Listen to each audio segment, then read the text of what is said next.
Every night at 2 a.m., something strange happened at the Hollow Creek playground. The gates were locked, the swings didn't move, the street lights flickered and buzzed, casting long shadows over the mulch.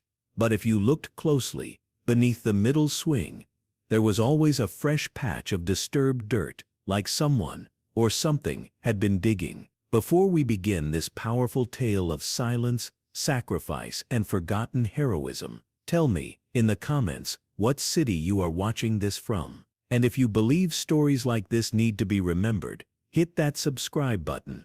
15-year-old June first noticed it on a walk she wasn't supposed to take. She didn't sleep much these days. Her insomnia had started after her dad moved out last year, worsened when they switched schools, and hit rock bottom after her mom took the night shift at the hospital. So when the house got quiet and the walls felt too tight, June slipped out through the kitchen door and wandered the neighborhood. She liked the quiet, the way it made everything feel paused, safer, until the night she heard scratching. It came from the park just past the fence, near the swing set. At first, she thought it was a raccoon. Then she saw him, a large German shepherd, dark, shaggy fur, amber eyes that reflected the streetlight like mirrors. He stood perfectly still beside the middle swing. Then, slowly, methodically, he started to dig. June crouched behind a tree, watching. He worked silently,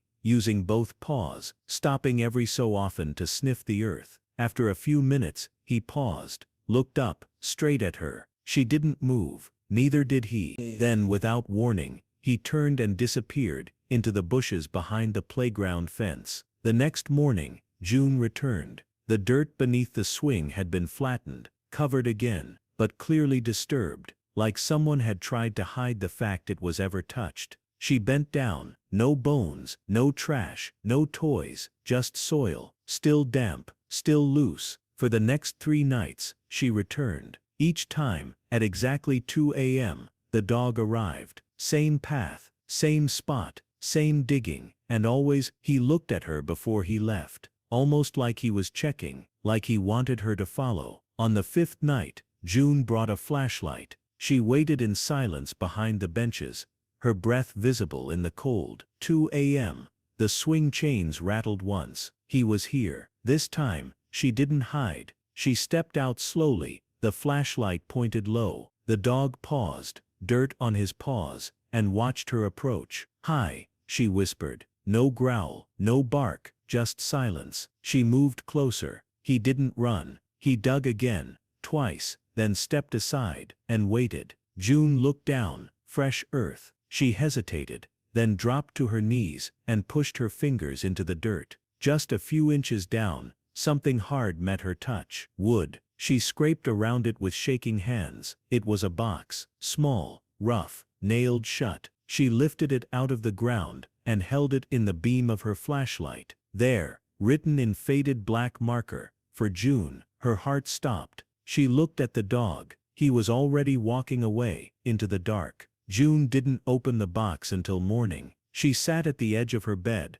hands trembling, the wooden lid damp with dew. She hadn't slept. Every creak in the house had felt louder than usual, every shadow longer. She wasn't scared, she was shaken. Who buried a box with her name on it? And how did a stray dog know? The nails had loosened with age. She pried the lid off with a metal ruler and peeled it back like the cover of a long-forgotten book. Inside, wrapped in a faded pink cloth, were 4 things. 1. A child's drawing, crayon on folded paper. 2. A faded photograph, 2 girls on a swing set. 3. A letter, handwritten in blue ink. 4. A silver bracelet, tiny, with a butterfly charm. June stared at them, barely breathing. The drawing was of 2 stick figure girls. One had long brown hair, the other, short and blonde. They held hands beneath a yellow sun. Above them, best friends, forever. J+E. The photo was old, early 2000s maybe.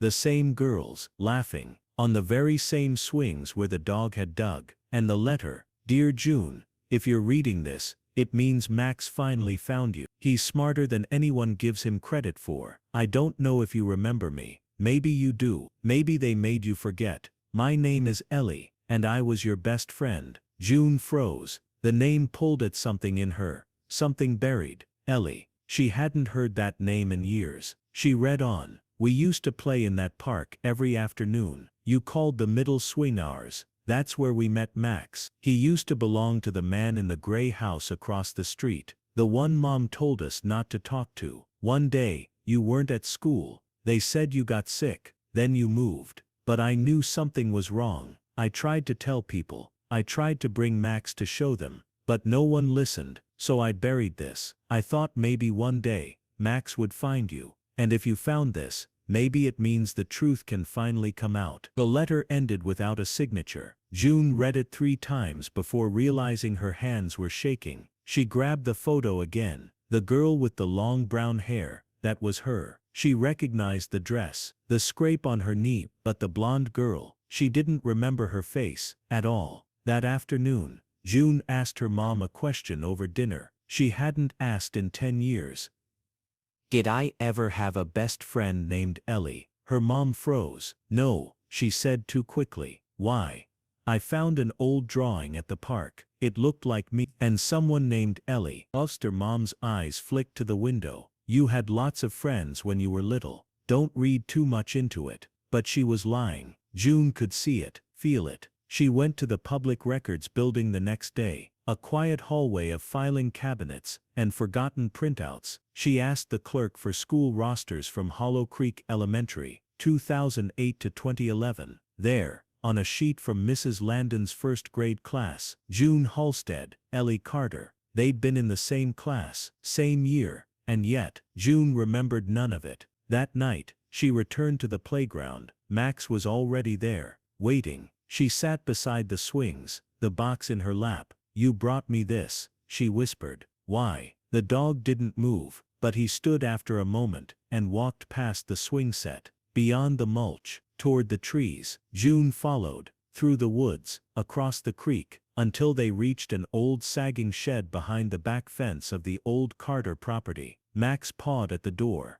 It creaked open. Inside, dust, rot, old tools, and a single beam of light cutting through the rafters. At the center, a cracked tile floor. Max stepped aside. June knelt. The tile moved. Beneath it, wrapped in plastic, was a journal. Pink, torn at the edges. Inside were pages of scribbled writing, some words smeared by time. June didn't come today. I think her mom is mad again. I told Max to remember. He's better at it than me. If something happens to me, I hope Max finds June. Tears blurred her eyes. Max whined softly and lay at her feet. He had brought her back to something the world had erased, to someone the world had tried to erase. The journal changed everything. June scanned every page. Most were just the ramblings of a child, stories about playground adventures, favorite snacks, her love for Max. But then near the back, Ellie's handwriting changed. The letters were slanted, scattered.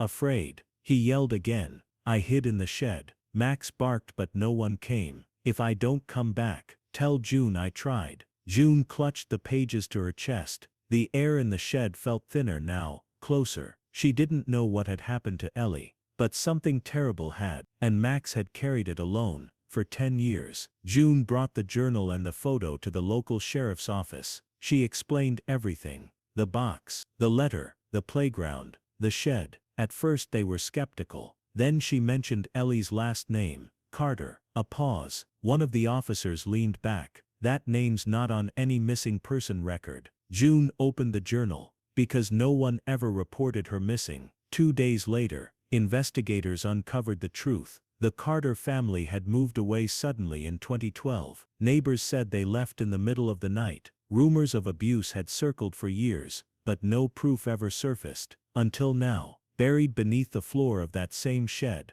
beneath layers of concrete, police found evidence Ellie had never left. Her bracelet, a tooth, the tattered remains of a child's dress. They found enough to know she had been hidden and forgotten, except by Max. The story made headlines. Dog leads teen to forgotten crime scene. Local girl solves cold case with stray's help. Justice for Ellie. But none of it brought June peace, because even as the town remembered Ellie, she still didn't. Not fully. The memories were fragments, shadows, a laugh in the back of her mind, a hand on a swing. She visited the playground every night, hoping for something more. One night, a woman approached her, gray hair, gentle eyes, a bag of flowers in her hand. "You're the girl who found her," she said. June nodded. "I'm Ellie's aunt," the woman said softly. They sat in silence together. She handed June a photograph. Two little girls hugging. One had a crooked smile, the other had June's eyes. "She loved you," the woman said. "Said you were the only one who ever made her feel safe." June's eyes filled.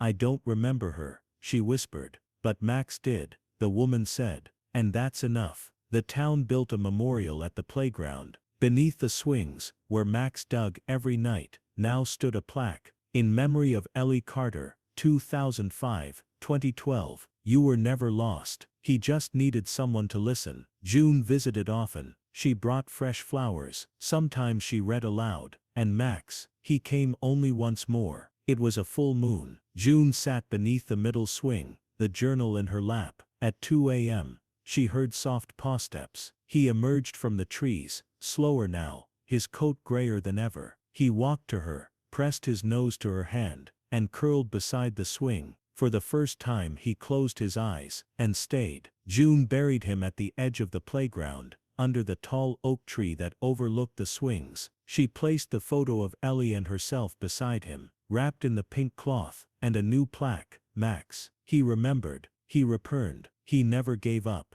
Years later, children still played there. They swung higher than the clouds, laughed until they fell, and beneath the middle swing, the ground stayed still. No more digging, because the one who waited had finally been heard.